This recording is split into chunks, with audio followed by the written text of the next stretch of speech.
the journey of Kinsey started in 2015. That is the time I started the construction and all that. But a year before that, I met someone and I'd always wanted to invest.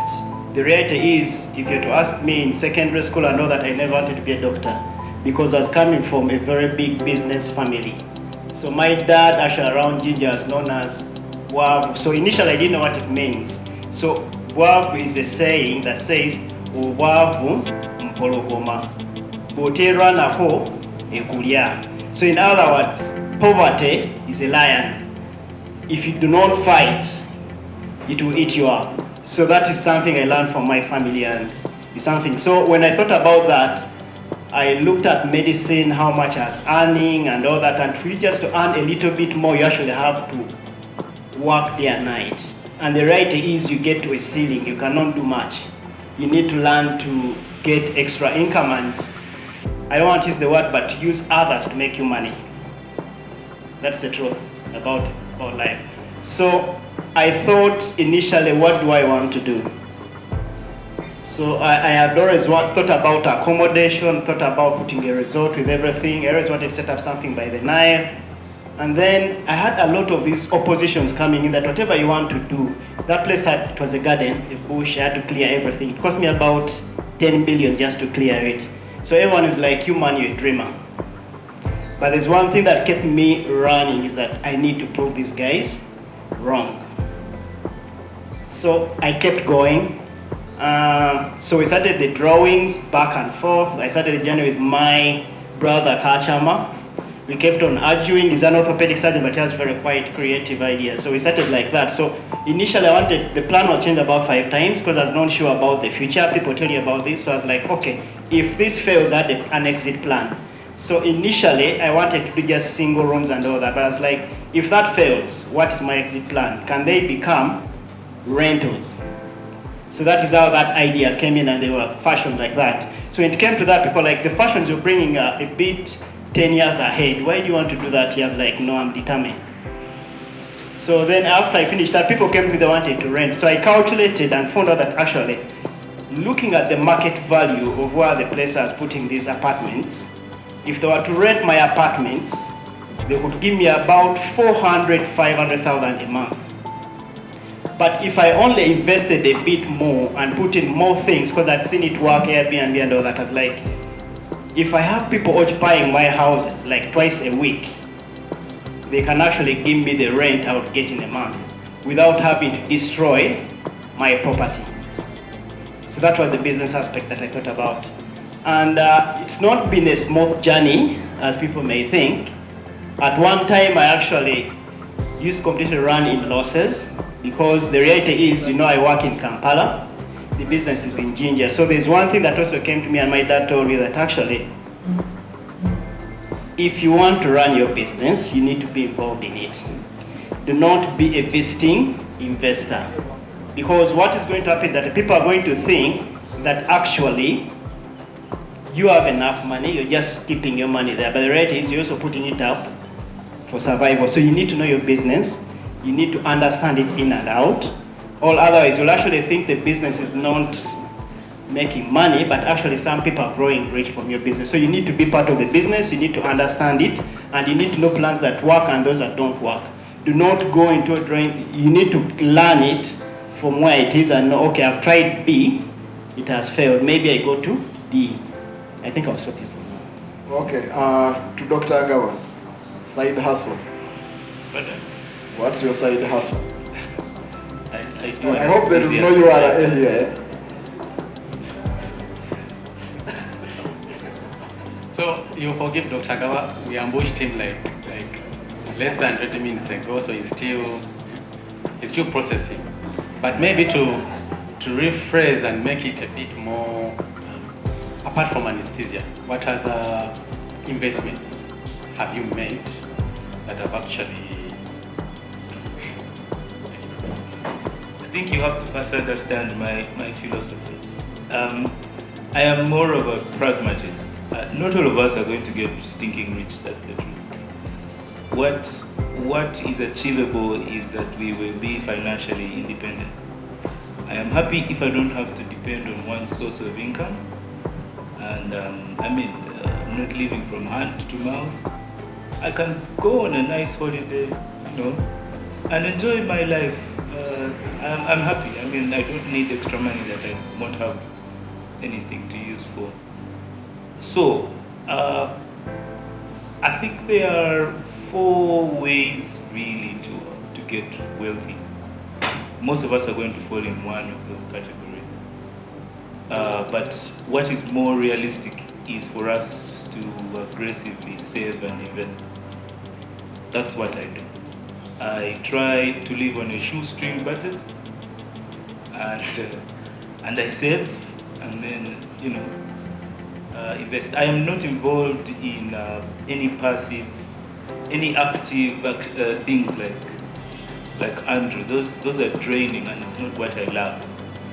So I do what I love on the side, make the money, and then use it for other things. I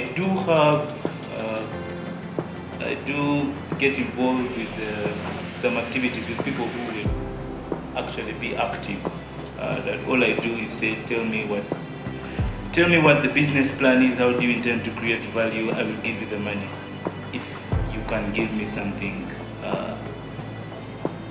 in return, something that is sound. So I'm more involved in passive income, and that's where I invest my time. So I will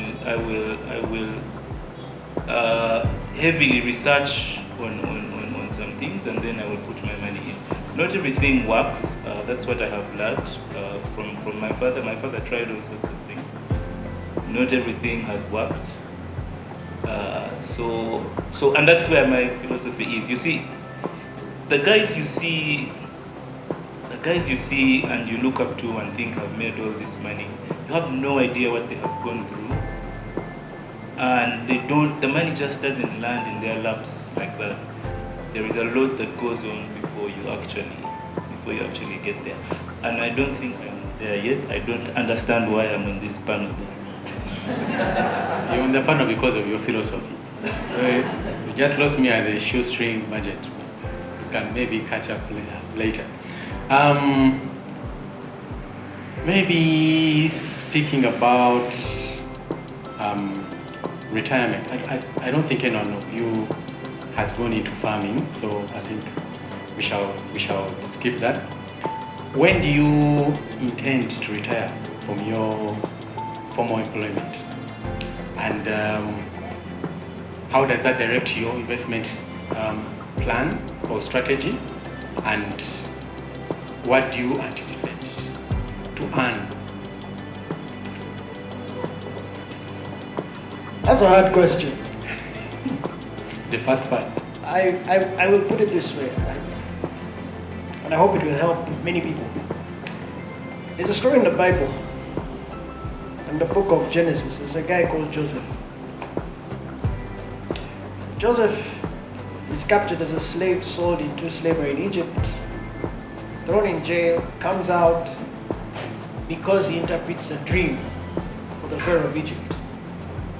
And that dream went something like this. He talks about 7 fat cows coming out of the Nile. And these 7 fat cows are followed by 7 thin cows. The thin cows eat the fat cows. And the second dream is 7 healthy ears of corn appear.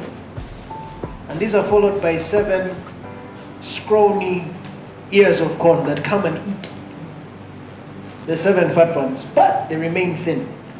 And the interpretation of the dream is that Egypt is going to have 7 years of plenty that are going to be followed by 7 years of famine.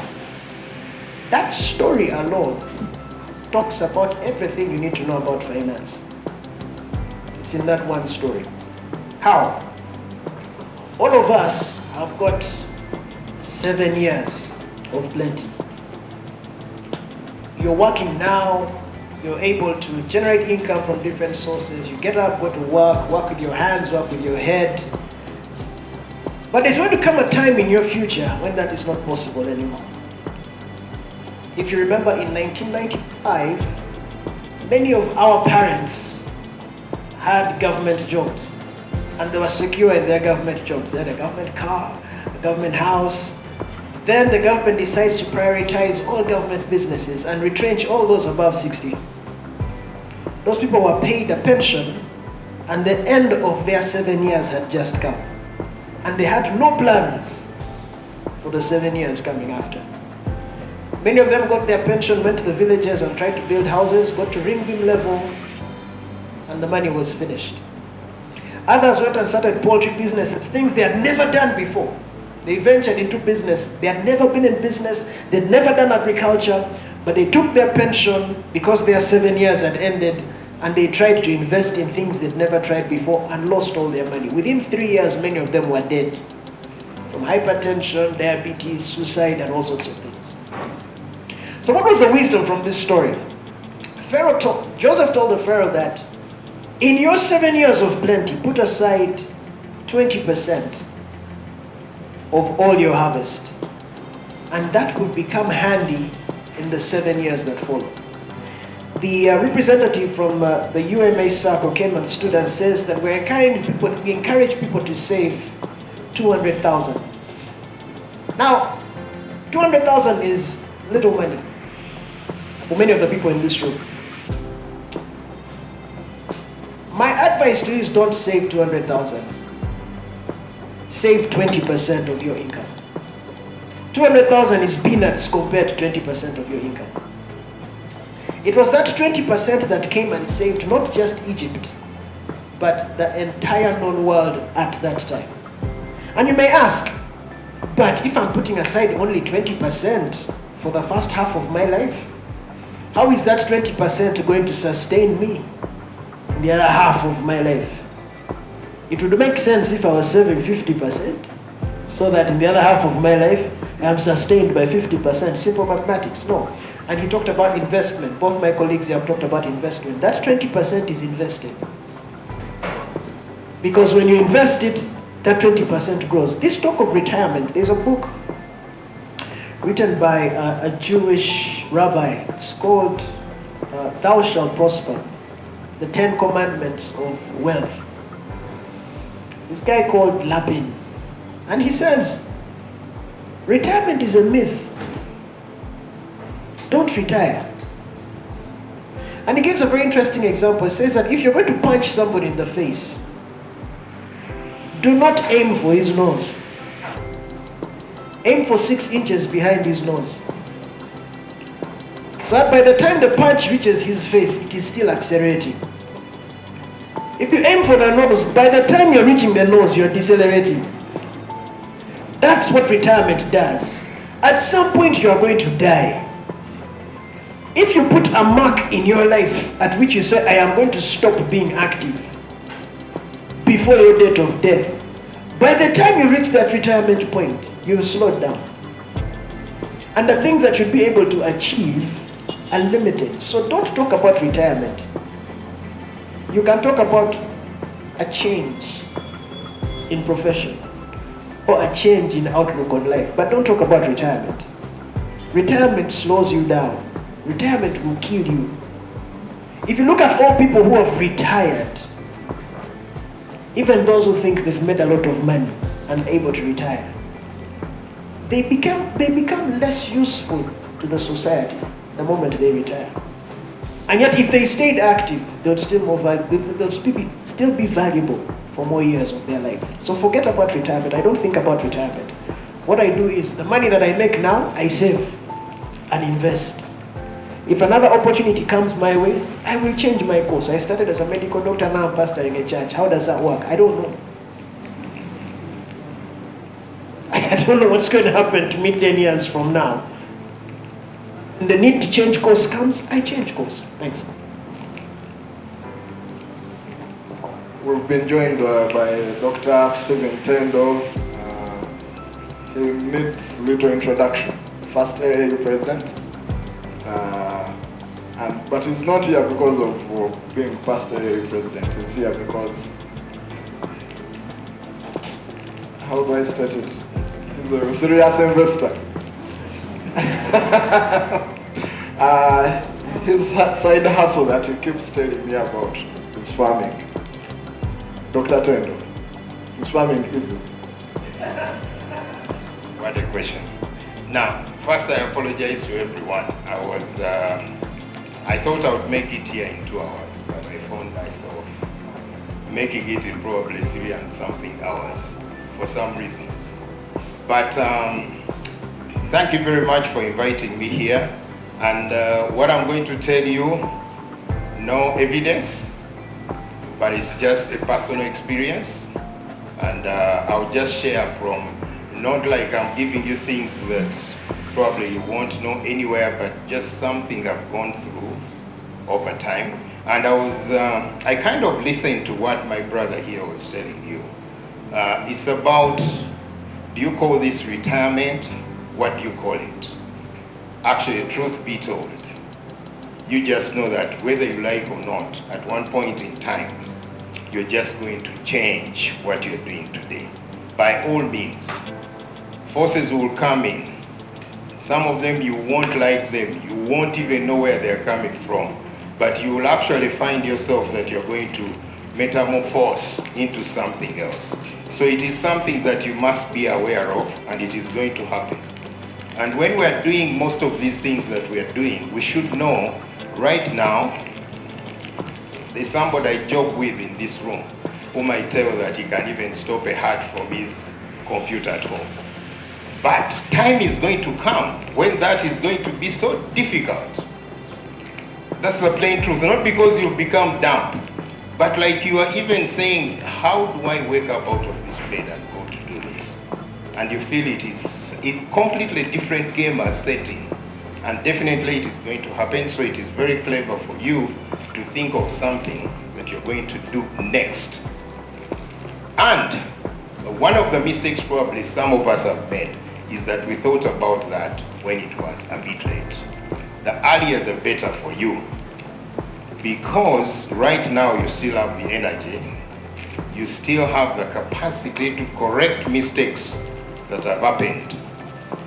So many of these things, nobody should tell you that whatever you're thinking of doing is going to be that easy. Never.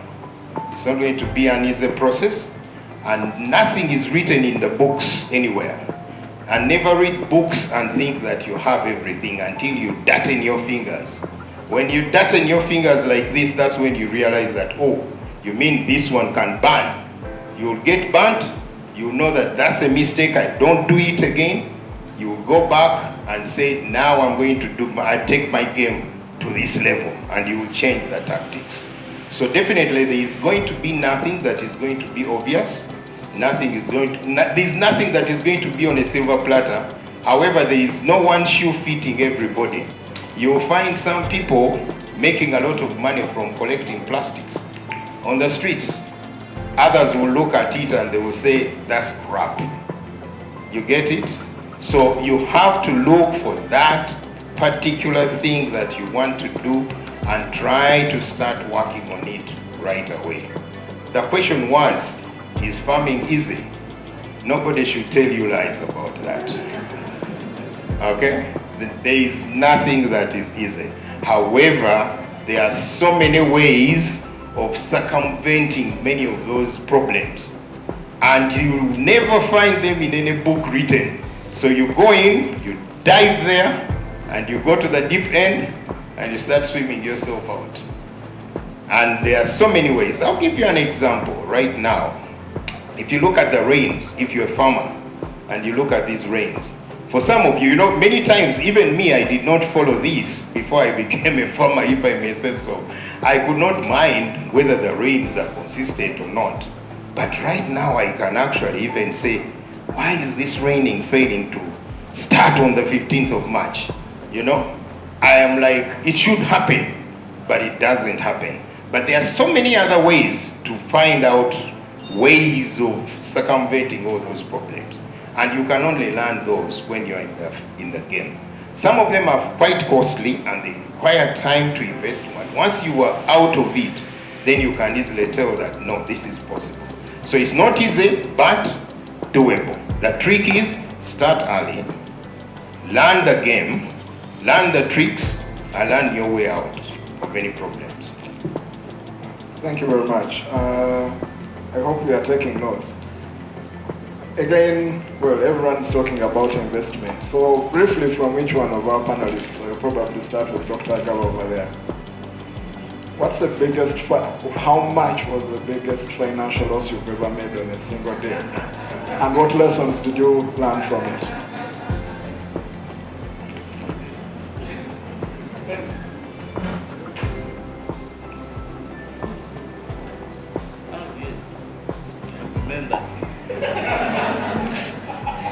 No, so this, it's probably still a huge loss, but, so there are all these insurance companies that come to you, all these schemes. So this one was, I can't remember what they called it. Anyway, they tell you, you pay out a certain amount of money every month, and then they'll give you back some money after some time. Yeah, I think at the time I agreed to something that I paid about 700 every month. Yeah, and I paid, I don't know for how long, but maybe about 10 months or something like that. But when I reevaluated how much I was giving them and what I was losing, yes, what I could do with the money, I decided to cut my losses.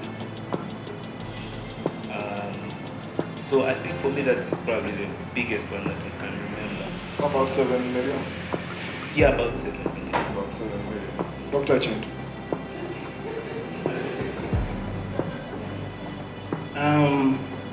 I think I'll start with, I have also been scammed by the same thing that actually Dr. Peter is going through, the insurance. I've actually tried everything. So I used to pay about 1.5 million. When I calculated, actually, I cut my losses after about a year. But for the people who see me as kids, that's not where I started from. I used to sell spare parts. Come on.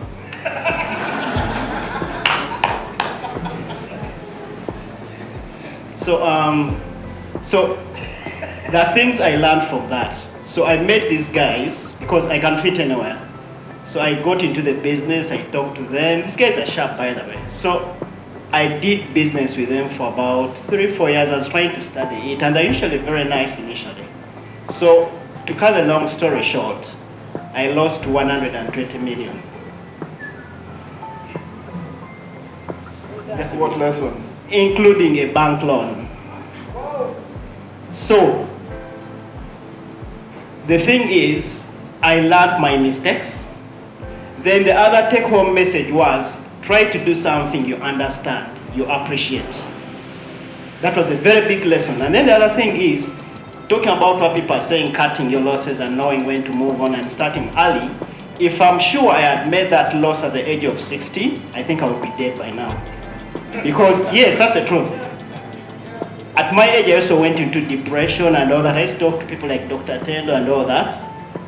But I moved on, and now I'm happy.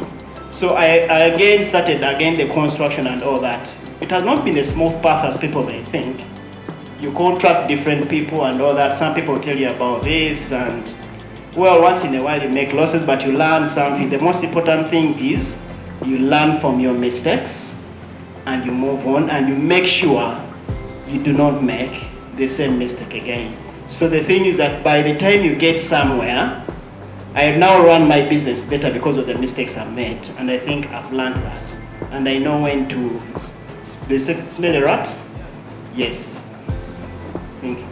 Well, the year was 2009. We're planning to get married, had 10 million shillings on an account somewhere. And a guy walks into the office and says, you know what? If you gave me $2,500, I would assure to give you $510 every month for 18 months. I'm like, how? He says, so that's not your problem. You give me the 2.5, sit back and watch.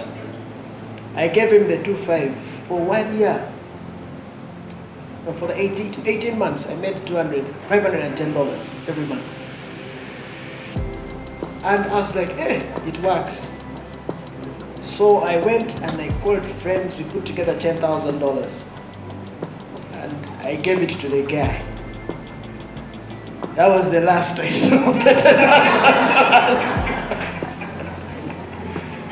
This was this was forex trading. That was about the time of it was forex trading. What did I learn from that?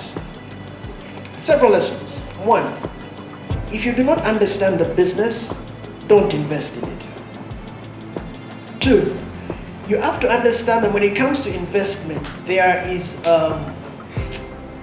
are guidelines to investment. You've got what they call high risk, medium risk, and low risk. If it is high risk, the returns are high, but so are the losses. If it's medium risk, medium. If it is low risk, the returns are low, it's slow. So I learned over time that if you're going to do investment, spread your risk over that spectrum. The majority of your risk should be in low risk, low return. What are some of the things in low risk, low return? Real estate. If you buy land, buy a building, the amount of money you get back from it over time is small, but it is secure. No one is going to take your land, it's there, and will grow over time. I know people are laughing, but those are rare incidences. That's not the norm. Then there's medium risk. Medium risk is things like treasury bills. UAP has got this, what they call umbrella fund, those unit trusts. Those are medium risk things because you are assured of getting, what's your return on investment? Somewhere between 9 and 12% per annum. That's cool money, right? Then there's high risk. Now high risk is like things like money lending. Doctor tenders things. Agriculture, because you don't control the rain, you don't control armyworms, you don't know when they're coming. One day yourself, my parents had a piggery. They had about 100 pigs. One pig like he's got swine fever, one. They killed all. So if you're going to do, what I learned is low risk, low return, put about 60% of your investment there. Medium risk, medium return, put about 30%. High risk, high return, put 10%. If you do the mathematics at the end of the day, it makes sense. Even if you made losses, it makes sense. For instance, if I had 100 million and 100 million I put in high risk, that's about, let's say return on investment is 50% per annum. 100 million, that's 150 million at the end of the year. But if I lost 100 million. If I put only 10 million there, if I lost 10 million, I would still have 900 million. 90 million in my other savings that can continue to grow. That's one of the lessons I learned. The other thing is, if somebody puts you under pressure, pay today, pay now. If you don't get it today, the chance will pass you by. Walk away. Walk away. Those are the ones who usually catch you. Yeah, those are the ones who usually catch you. So invest in what you know, spread your risk, and don't rush into any investment. Do your due diligence. And the last thing I'll say is work with people. You know, sometimes when you get a good deal, you want to keep it for yourself. Those are the ones that burn you, and you can't tell anyone. You wanted to keep it a secret? Keep your secret. So work with people, find out from other people, what have you done, what are you doing, because spare parts, now I know. If at one point I decide to get involved in spare parts, I know who to talk to, what to look out for. Thank you. Okay, thank you very much. Probably you've said most of what I would say. One of them is always be careful and spread your risk. I talked about agriculture loan, but that's not. I've also found a few things, even in agriculture per se. If you just focus on something and you say, I will deal with this, you end up getting into trouble. I'll give you an example. Right now, I know there are investors here. I know there are goat farmers here. And I'm very sure there are some people coming from Kabale or Chisoro. You know what is taking place, Are you aware? No, we have a strange disease which has never come to this country. It's called goat plague. And there is not even, I think all the goats in the western part from Cavalry onwards, they're all gone. Because they're dying in numbers each and every day. So those are some of the things, as he's saying. Recently, there was swine. We have a colleague who lost 85 big pigs over one weekend. They all died. And about half of them were pregnant. So the guy lost everything. It happens, it happens. But you see, that takes you back to thinking. Do I just say I will stay in my cocoon, or I try right now and start learning? You can imagine if you just retired and picked your NSS. Makerere, I think, has Makerere whatever. What is it called? Retirement benefit scheme. And you pick your 500 millions and you just walk out there. And you go and buy chicken. I can guarantee you, the next thing they will hear, you are just hanging yourself on a tree somewhere. Yeah. So you've got to be very careful, and if you want to do it, start early. It's not going to be an easy ride. Thank you very much. Speaking about loss, Dr. Kulu has just given us one of the telltale signs. If someone is putting you under pressure, walk away. What are some of the other telltale, signs? When do you give up on an investment or on an endeavor? I will say that. If you see these deals which you are getting 50%, you're getting 100%, just look on the other side and you say, you just believe what the Pope said. That is, he used a funny word about stealing money. That is basically money that you are stealing somewhere. Don't believe that. Money which is going to come in such big amounts, there has to be a catch somewhere. So don't believe So that. if it's too good to be true, Yes. walk away. Thank you. Okay. Interestingly, well, this one you'll be spared. Dr. Okuro and Dr. Tendo.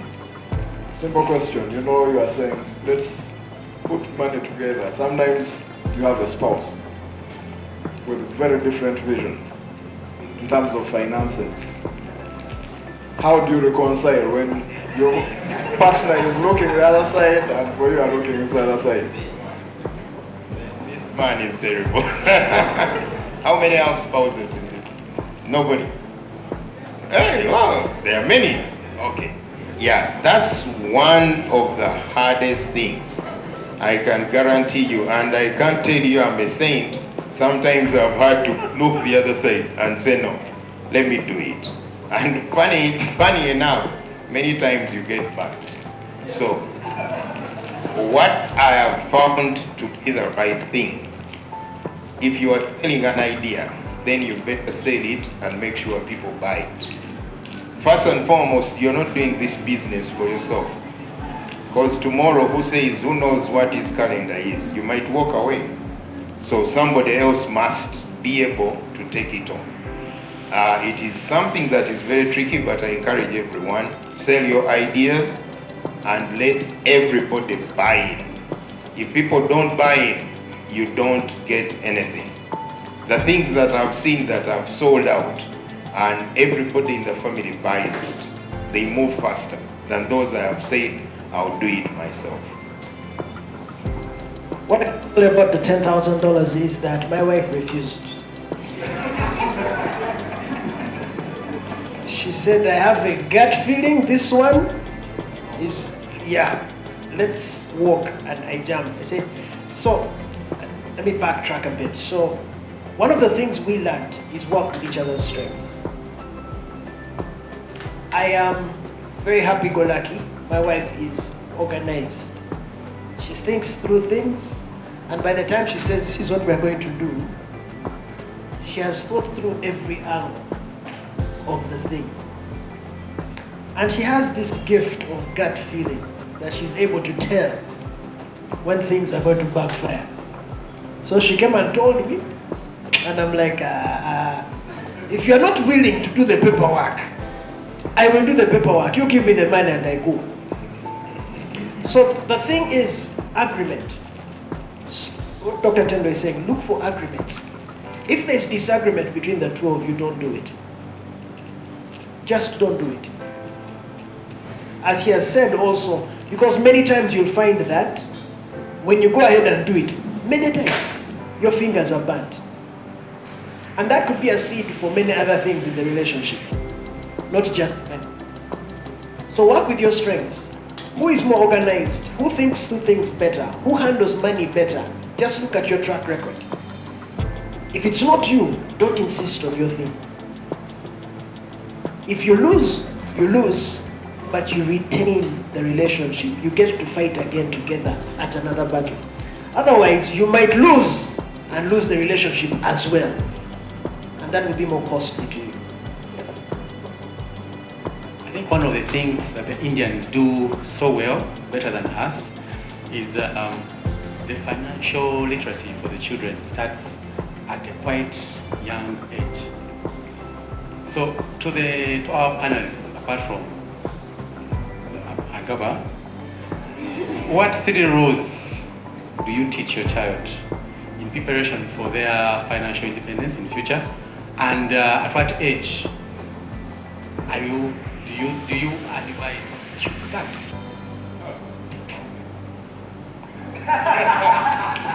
Maybe I start because I have the biggest number of kids. Okay, truth be told, one of the biggest mistakes that we make, and I am sure everybody here does it, you look at your background, you studied, when things were hard, you did this, you imagine that I don't want my kids to go through this.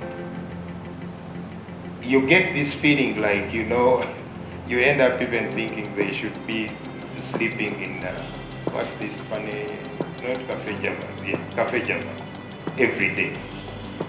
Like you end up doing things which are actually going to spoil your kids, not only emotionally, but like everything that they can think of is basically wasted. One thing that is so hard to do, but if you can, I can start the car engine at home and I say it's time for me to go. I am not supposed to wait for you. The day you will manage to do that, then you know that yes, that is it. I can even drive my car from my home and they can jump on a border. Yes, I'll go worried that that's a border, but they can jump on a border. They can go and get a taxi somewhere. They can go to the town, walk themselves around and get back home. The key here is we all think we are preparing for them. We should actually prepare them. We should prepare them. It's one of the hardest things. And the day you will be comfortable and you say, I have driven my car, I've left these kids in town, they will come back by themselves, and you went maybe together or something, then you know you are starting to take the steps. We must, it is very hard. Some of us are going to get kids, sometimes we'll get kids when we're a bit old, and then we'll say like, oh, this is my best thing I've ever had in life, and this kid should never ever suffer at all.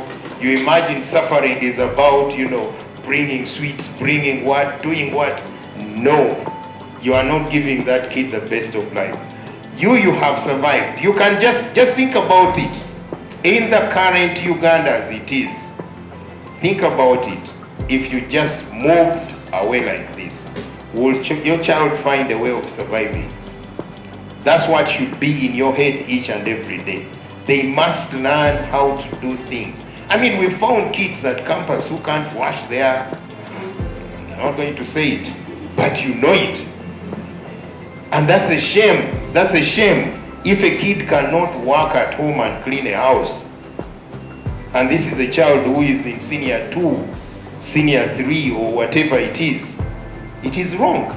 It is wrong. So you have to be very careful. So the truth is, you should start as early as possible. But the problem we all have, and that's what I want to help others, I'm also finding it difficult, though I try.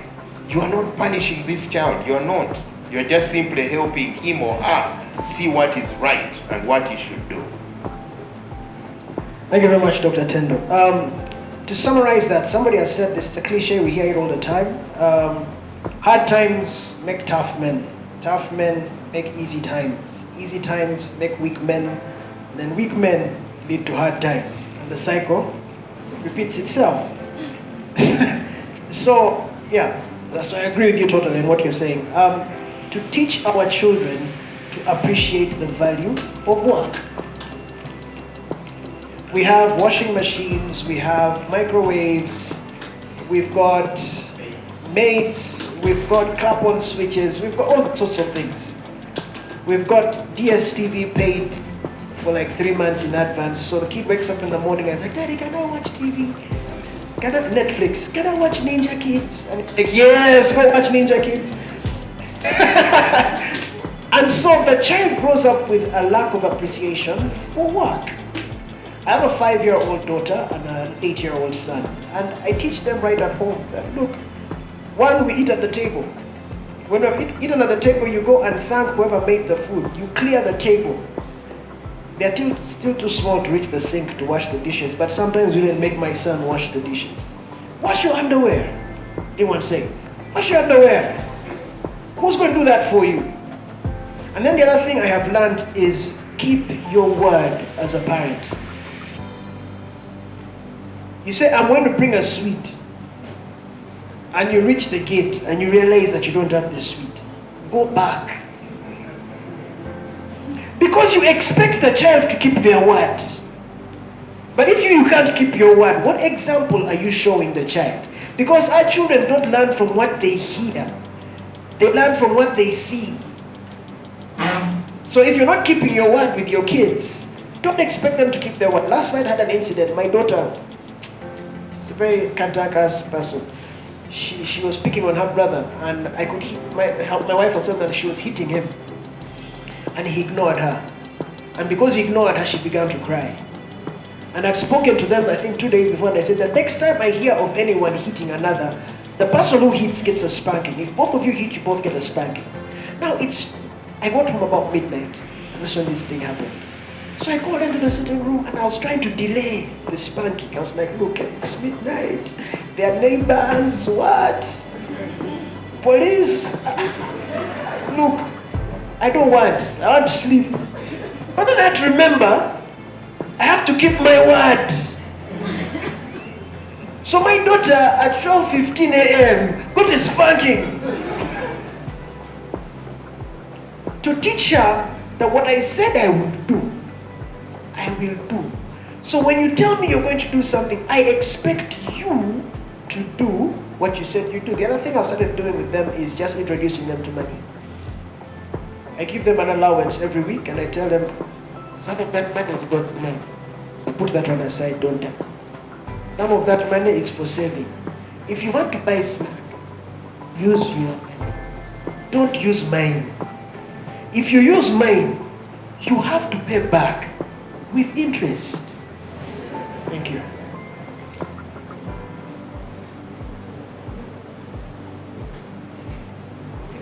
Mine will be a bit brief. Maybe I'll just share my experience as a child. So when we were growing up, my dad had a coffee factory. So usually in the holidays, he used to put us in the vehicle, drive us to his coffee factory, and sort out the coffee beans.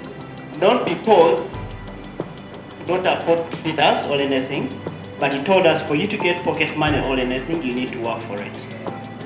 So I learned that. Even sometimes at home, if you needed something to tell you, you have to wash my car. And it was a known thing.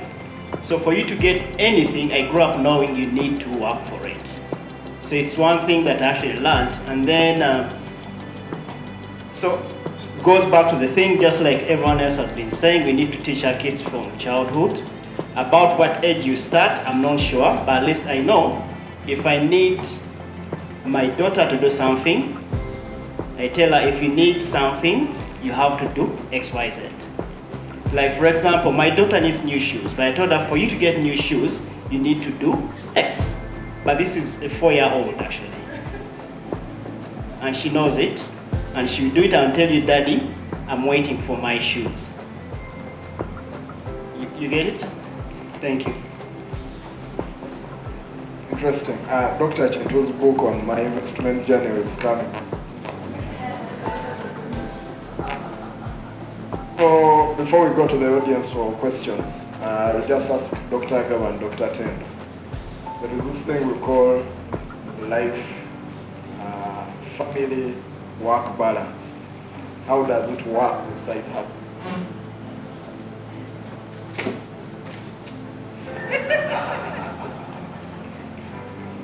Okay. I wouldn't give anybody myself as an example because that has been one of the hardest things. I happen to have, they are very, very they want you to be as available as possible. One of the biggest problems I've had in my life has been that I've not probably been there, but I'm also thankful that I assume that they really understood me. So when we have those few moments, then we can use them to share. But it has been a very tough, just as I've been telling so many people that I'll not tell an anesthesiologist to be like me. No, that's not acceptable. You are not supposed to do that. But it is a very tough thing, and if you find one person who may not understand you, so many questions will come in, so many issues will come. So I wouldn't say that I've found a way of going around this. I've just been blessed by God that I had the kind of people probably who understood me, who could even offer. Sometimes they would say, let's go where you're working if you can't be here, and we could move the whole Christmas somewhere, down somewhere, and we stay there. Okay, so that's a tough one. Maybe Akaba has a way of handling it.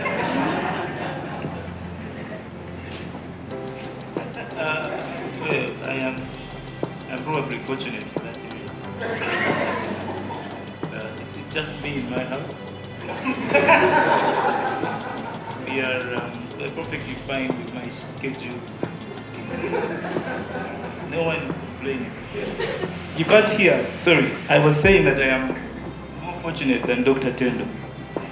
My family is quite happy with the way things are.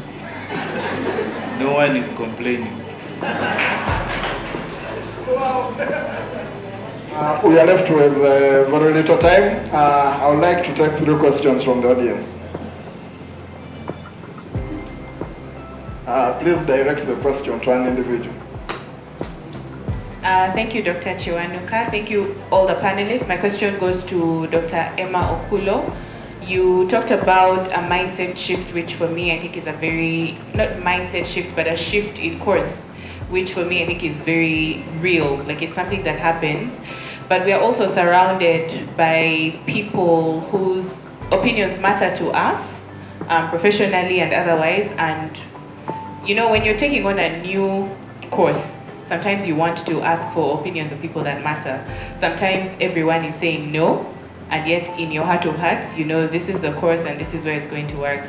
My question is, you know, some people will tell you, do not look at the money. Like, money is important, but the world needs you as an anesthesiologist. How do you work around that? We shall take all the questions at once. Thank you. Our panelists, my question is especially for some of us that don't have our own houses. In terms of investment, should I first build a house? Should I first invest? Because a house per se may not be, maybe I'll send it to, I don't know, whoever wants to take it. But that's the dilemma some of us are thinking about. Where should I start from? Someone wants a dream house. One last question. Thank you very much, panelists. I want to ask just a simple question about timing of when you should dive in. You've all said we should start early, but if you realize at 50 that you want to do something, Should you just sit back and give up, or how do you navigate this? Because you're looking at Dr. Chintu, in his 30s, he has Kinsey, or you're just there. How do you negotiate all this? Dr. Chintu, I'm surprised I didn't ask for your age, but okay, let's answer the question. Okay, John Maxwell, one of the biggest leadership coaches in the world, says that to get value, you need to give value. Unfortunately, what the world has taught us is that we must chase money. If you chase money, you will never catch it. You will never catch it. It will always be a step ahead of you. When you chase adding value to people, then the money will chase after you. That may be a very difficult concept for us to understand. When you chase adding value to people, then the money will chase after you. Money is a reward for the solving of problems. So if somebody gives you 50,000 shillings, on that 50,000 shilling note, that is a certificate of performance. That you have solved my problem and you have performed to the standard of this certificate. Here you go. So the money follows the solving of the problem. The money follows the adding of value to people. But if you start going for money for the sake of money, then you begin to do anything for the sake of money. You start cutting corners and doing things that ordinarily you wouldn't do if you are trying to help out a person. So that's what I would say. It's when you talk about opinions of other people, again, those are opinions. What I would do is, if I've received the Bible tells us that in the something about counsel, in the presence of lots of counsel, there's wisdom where there's lots of counsel. So if many people are telling you no, but in your heart of hearts you feel the answer is yes, then proceed with caution. The other thing is, don't leave one thing to go into another thing. You know how people say, I want to get a new job, I'm tired of this one, so you quit when there's nowhere to go. No, don't do that. If there's something that you're transitioning into, it's a transition. You're carrying this one while at the same time carrying this one.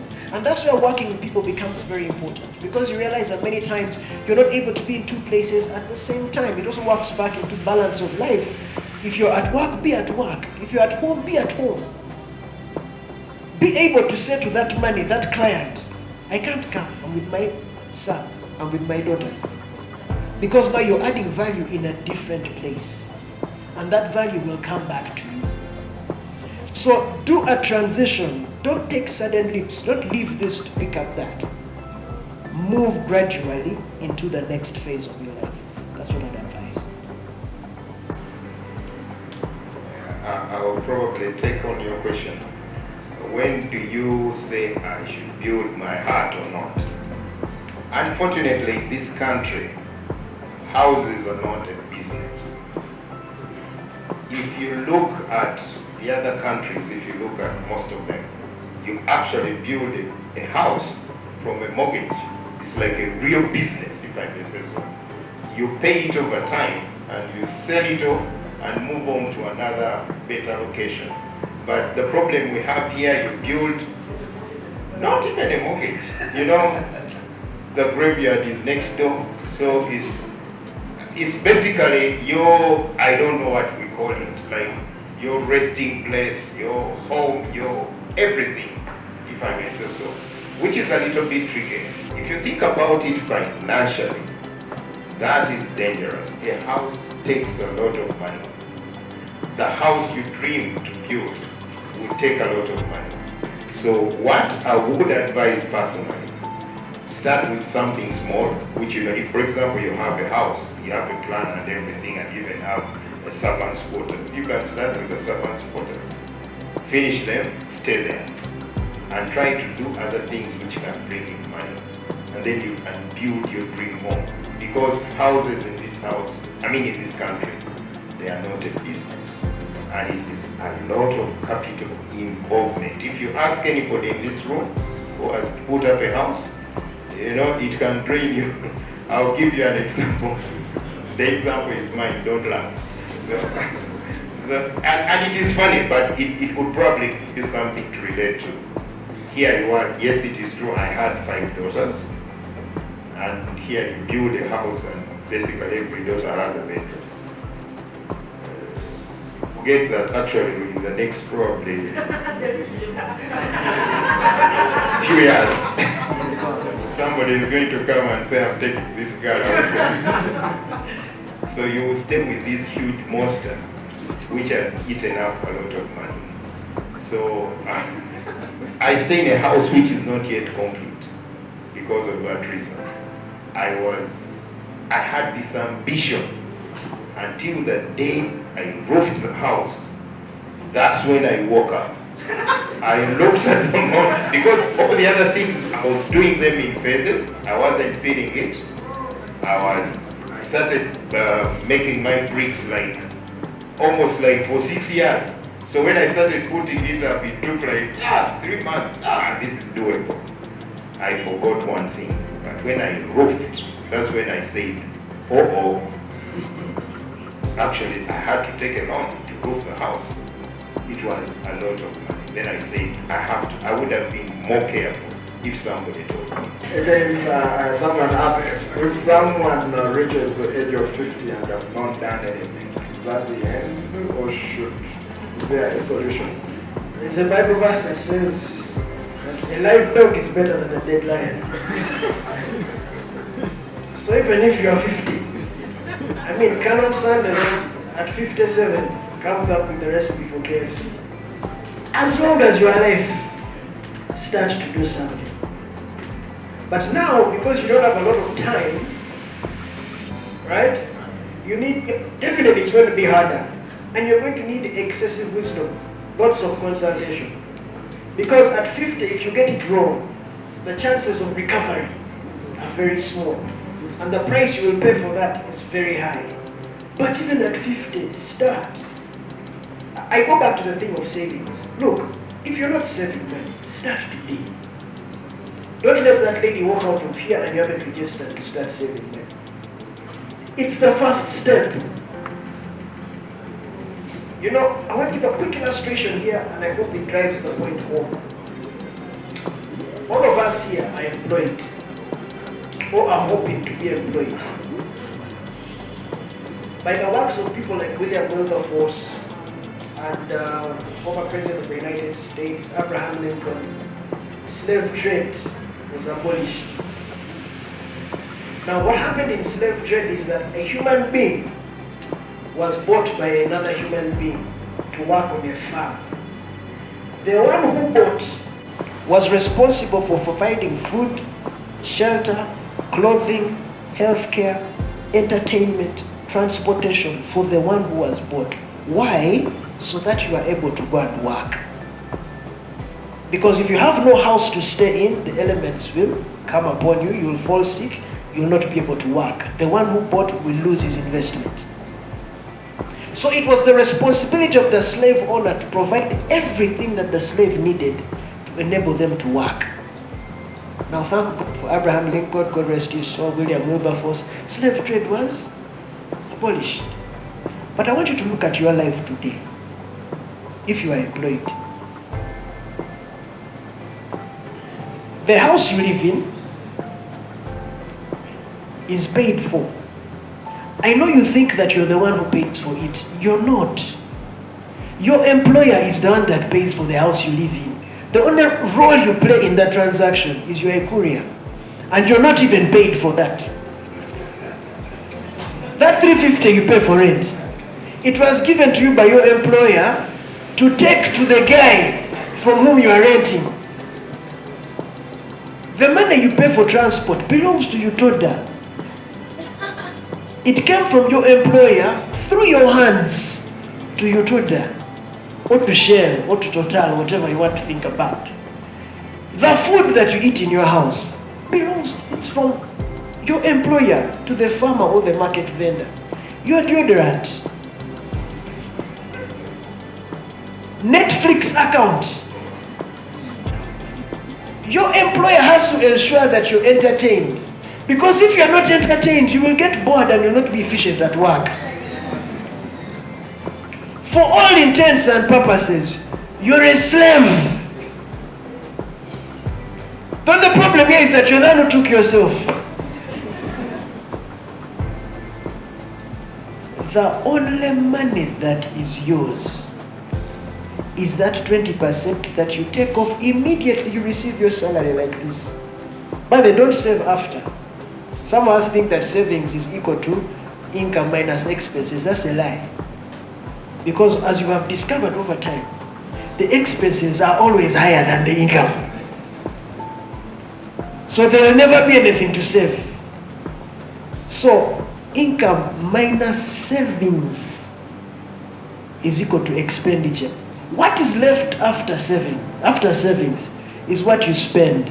Because even now, you're not able to meet all your expenses. It doesn't matter how much money they are paying you. Actually, the more your income increases, your expenses follow. So remove your savings first and put them away. That's the only money that is yours. And that is the money that is going to set you free from slavery. Thank you.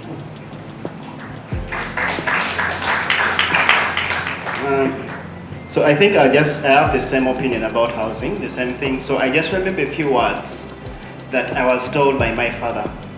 So he said, in case you need to develop in this life, you need to learn to cut costs of life. So one of the ways of cutting costs of life is shelter. So how big, how small it is, that depends on you. But shelter. And he had another reason for you to build yourself your own house. The reason was that in case day X you lose your job, because it can happen. You have a home. So now as a man, you go back in that house, sit down and think. You get it? But imagine you're living in a house, you have to pay rent, you've lost your job, your children have no food, your brain is not going to think. Any knock at the door, you think that's a landlord. So one of the reasons said, no matter how big or how small the house is, get yourself a house and cut cost of life. And he said, just as the world is changing, if you can also get yourself food that you don't have to pay for. Because you can imagine you have no job for about 4 months, but you have food, you have a house, you will live and your brain will be sharper and you find a way exiting. But if you don't have all that, because the truth is that the older you grow, the more you grow, the expenses in life become more, and you may not actually be able to do all those investments. I'll give an example. You have children. So if you have children, the older they get, the more expensive they become. So if you miss the opportunity of starting to invest when you still can, it will be hard, because if you're earning about 4 million, that's all right. Even if you're doing these chayos we do around, we get to a limit where you can't do it anymore. You cannot get extra time of the day. So you do it, you'll be continuously fatigued, but actually your expenses will be getting higher and higher and higher. So you need to start now. So it's not only children. You're going to get to a certain age where your responsibility is not just your children, but your parents as well. Yes, and then just one more thing before I get off the mic. Then the other thing that he also told me is that, remember the 120 million I made of a loss? So he told me, yes, you've lost the money. He gave me his experiences and he said, you've learned something. But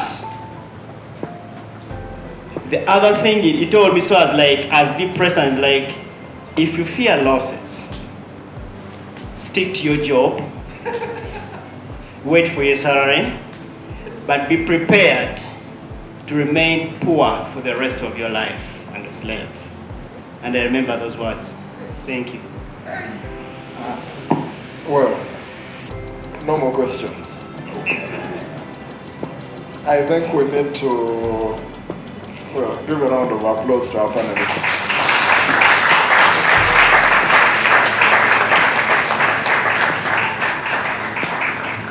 The number of ways of learning things. First, you could talk to the experts who have done it You could experience it by going and diving into investments. But don't just become a professor. That's why we didn't bring any professors here. We didn't go to MOOCs. We brought people who have been doing things, okay? So you need to dive in, you need to learn. There are certain books that they'll recommend to you when you meet them out there to learn. Probably one of the key books is The Richest Man in Babylon. It will be telling you some of those things on how to save. 2 books, okay? Let's see the 2 books.